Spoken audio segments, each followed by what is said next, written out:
Sudah siapkah Persib bersaing di Liga musim ini?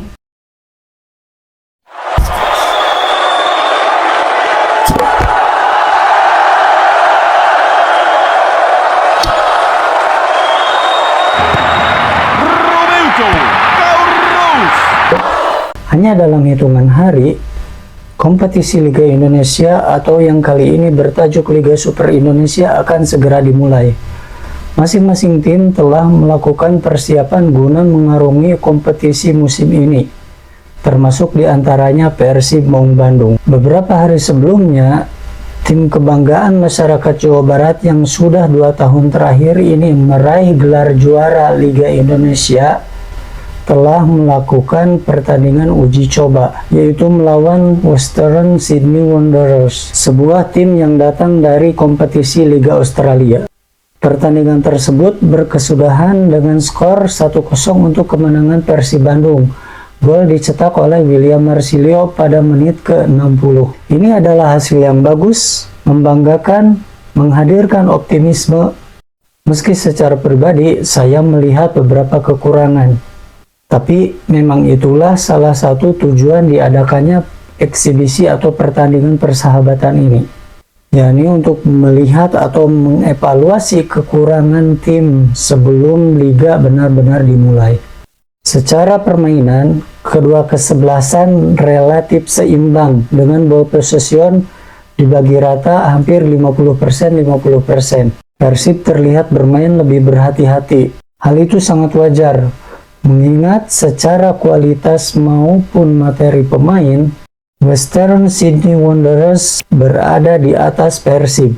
Menurut data dari transfer market value dari tim Western Sydney Wanderers ini berada di kisaran 7,68 juta euro, atau kalau dirupiahkan sekitar 134,4 miliar rupiah. Jadi kalau dihitung-hitung rata-rata nilai pemainnya di angka kisaran 5,17 miliar. Sedangkan market value dari Persib Bandung ada di kisaran 5,34 juta euro. Dan kalau dirupiahkan sekitar 94,45 miliar rupiah. Dengan skuad berjumlah 30 atau 31 pemain, yang dengan kata lain nilai rata-rata pemainnya ada di angka 3,11 miliar rupiah. Dalam pertandingan tersebut, Persib Bandung bermain dengan gaya khas Bojan Hodak, yaitu pragmatis. Walau dalam beberapa kesempatan mereka mencoba untuk mengambil inisiatif serangan. Secara organisasi dan koordinasi, permainan Persib Bandung terlihat mengalami peningkatan daripada saat pertandingan dalam ajang Piala Presiden. Mereka mulai terlihat kompak meskipun masih sering miskomunikasi saat melakukan umpan progresif. Salah satu yang perlu mendapatkan sorotan yaitu koordinasi lini belakang. Dalam beberapa kesempatan di menit-menit awal babak pertama, pertahanan Persib mampu ditembus oleh tim lawan. Bahkan Julio Cesar sempat melakukan kesalahan yang nyaris membuahkan gol bagi tim tamu. Beruntung Teja Paku Alam dengan cepat menutup ruang tembak sehingga peluang yang sudah di depan mata berhasil dia mentahkan. Para pemain Persib mulai dari tengah sampai ke belakang terlihat belum memiliki sepemahaman.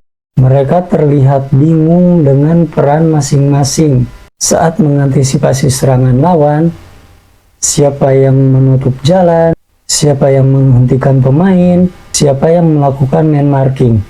Mujurnya, secara individu, para pemain Persib mampu menunjukkan kualitasnya sehingga serangan-serangan lawan selalu bisa digagalkan. Selain juga beberapa peluang yang memang membentur tiang atau mistar gawang. Adapun saat melakukan serangan, para pemain Persib masih terlihat mengalami masalah dalam hal akurasi umpan. Terkadang terlalu kencang, terkadang terlalu pelan. Yang intinya tidak menemui sasaran. Kembali saya katakan inilah konsekuensi dari chemistry yang belum terjalin dengan baik. Tapi, umpama melihat dari kualitas para pemain Persib, tampaknya permasalahan tersebut dapat segera diatasi. Pada menit ke-39, Ramon Tanque ditarik keluar karena mengalami cedera pada bagian soft tissue interkostal, atau ini adalah otot di antara tulang rusuk. William Barros pun masuk untuk menggantikannya. Terkait William Barros, beberapa bobotoh mulai melayangkan kritik kepadanya karena permainannya dinilai belum meyakinkan. Dari beberapa pertandingan yang sudah dilakoninya bersama Persib Bandung, dia terlihat masih kesulitan untuk mengembangkan permainannya. Tapi benarkah demikian? Secara pribadi, saya justru memandang hal yang berbeda. Dia adalah striker yang pintar mencari posisi dan membaca permainan. Seperti yang sudah pernah saya katakan dalam konten sebelumnya, perbedaan antara Ramon Tanque dengan William Barros, sementara Ramon Tanque akan lebih mengandalkan kekuatan fisiknya, maka William Barros akan lebih mengandalkan teknik dan kecerdasannya. Kembali, kalau saya boleh membandingkan, Ramon Tanque ini seperti Gustavo Almeida di Persija, sedangkan William Barros seperti Alex Martin di Dewa United. Jika Anda mengharapkan seorang William Barros akan dominan dalam duel, meliuk-liuk di antara pemain, beradu fisik dengan pemain lawan, maka harapan tersebut adalah sia-sia. Kemungkinan besarnya Anda tidak akan mendapatkan hal tersebut. Justru pemain seperti ini, kalau sudah menyatu dengan tim, akan menciptakan daya ledak yang luar biasa. Dan lagi, dengan kualitas para pemain tengah Persib yang mumpuni, saya cukup optimistis dengan kemampuan William Barros, asalkan para lini keduanya mengakomodasi secara maksimal. Lagi pula, di tengah, Persib memiliki seorang pemain yang tidak terlalu unggul secara fisik, tetapi sangat bisa diandalkan dalam visi serta teknik. Coba Anda lihat pemain nomor 8. Benar, Luciano Guaicochea. Secara permainan, dia ini mirip Luka Modric, yang mungkin tidak terlalu kuat dalam hal body balance serta fisik, tapi visi bermainnya di atas rata-rata. Kenapa kelemahannya tidak begitu terlihat? Karena disokong oleh para pemain bertenaga seperti Bergwinho di sayap kanan, kemudian ada William Marsilio, juga pemain agresif seperti Beckham Putra. Mark Klok pun tugasnya menjadi lebih ringan karena distribusi bola menjadi porsi dari Luciano. Bahkan untuk menyeimbangkan lini tengah, Bojan Hodak lebih memilih mengganti Mark Klok dengan Deddy Kusnandar yang lebih bertipe penjegal. Sebab untuk penghubung dari lini belakang ke lini depan diserahkan kepada Luciano. Persaingan lini tengah Persib tampaknya akan sangat seru dan ketat. Lebih spesifiknya mencari teman duet untuk Luciano Guaicochea ini. Di sana ada Klok, Deddy, Robby Darwish, dan jangan lupakan Dewangga yang juga tampil bagus setiap kali ditempatkan di gelandang bertahan. Apalagi Dewangga memiliki kemampuan yang baik dalam distribusi bola jarak jauh dengan umpan-umpan lambungnya yang terukur. Belum lagi dia memiliki fisik serta stamina yang prima.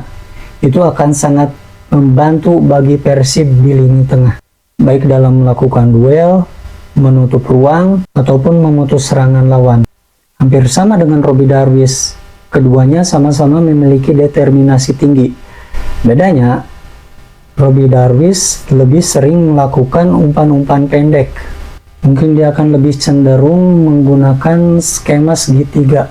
Kembali soal Luciano, kalau saya melihat permainannya di klub sebelumnya, kalau tidak salah Kelantan FC ya, dia ini cukup sering meninggalkan posnya untuk membantu penyerangan. Baru di Persib, dalam beberapa pertandingan ini dia stay di posnya. Mungkin karena di gelandang bertahan ini atau gelandang tengah ini dia menakar belum terlalu kuat.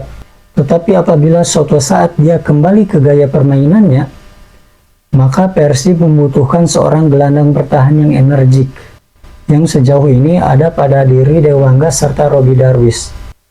Sementara Klok dan Deddy Kusnandar, untuk usianya saat ini tampaknya hal itu akan terlalu berat bagi mereka berdua. Karenanya dalam beberapa pertandingan yang sudah dilewati, Luciano ini terlihat lebih menjaga kedalaman dan keseimbangan. Persaingan di kedua sayap pun tampaknya juga tak kalah seru. Di sana ada Beckham, ada Sadio, ada Bergwinho, Febri Haryadi, juga Zulkifli yang sebenarnya posisi aslinya adalah seorang bek sayap. Kedalaman skuad Persib memang luar biasa. Agaknya Coach Bojan Hodak memang sengaja mendatangkan para pemain yang multi posisi supaya memiliki banyak opsi. Belajar dari musim lalu, saat para pemain inti cedera sampai 7 orang, Coach Bojan memutar otak supaya performa tim tidak turun secara drastis, ritme terjaga, dan itu cukup berhasil. Lini depan ada Ramon Tanke, William Barros, serta Dimas Drajat. Umpama Coach Bojan menghendaki seorang penyerang yang energik, kuat secara fisik, berani berduel dengan lawan, pilihannya akan jatuh kepada Ramon Tanke.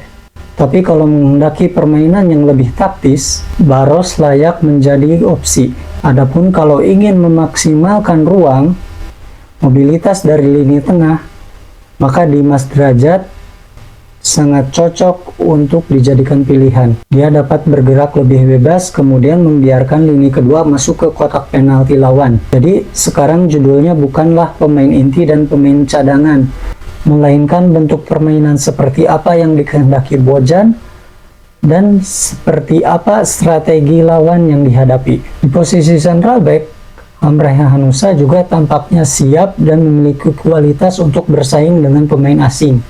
Julio Cesar mungkin akan menjadi pilihan pertama karena dia lebih memiliki kemampuan dalam hal koordinasi, organisasi, distribusi bola, serta build up. Matt Ricardi menjadi pilihan berikutnya karena memiliki keunggulan fisik sebagai seorang pemain asing. Tetapi kalau salah satunya cedera atau Bojan ingin bermain dengan 3 bek sejajar, maka Hamra bisa masuk ke sana. Jangan lupakan pula di sana ada Kakang Rudianto yang kalau kita lihat penampilannya di Timnas U23 bermain cukup baik. Dia terlihat lebih matang dan dewasa.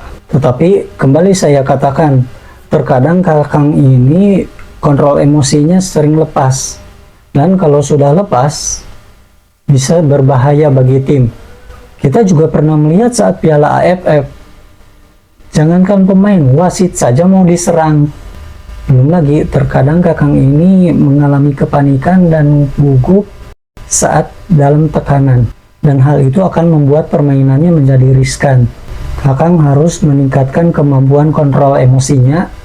Di samping juga, dalam kondisi tertekan harus mampu tetap tenang. Melihat kedalaman skuad Persib saat ini, sebenarnya Persib masih bisa bersaing untuk kembali meraih gelar juara. Syaratnya harus segera membangun chemistry dan komunikasi yang baik di antara para pemain. Sejauh ini, hanya inilah masalah Persib saat ini. Apalagi, seperti yang sudah sering digaung-gaungkan oleh manajemen Persib, bahwa pada musim ini mereka akan lebih meningkatkan fokus pada level Asia, dan saya yakin tujuan tersebut akan bisa dicapai kalau Persib bisa segera membangun kekompakan. Demikian celoteh dari saya, karena sekali lagi kalau dikatakan analisis ini terlalu ketinggian. Semoga hari Anda menyenangkan, sukses, dan Anda mendapatkan manfaat dari tayangan ini. Jangan lupa like, share, dan subscribe channel ini. Terima kasih.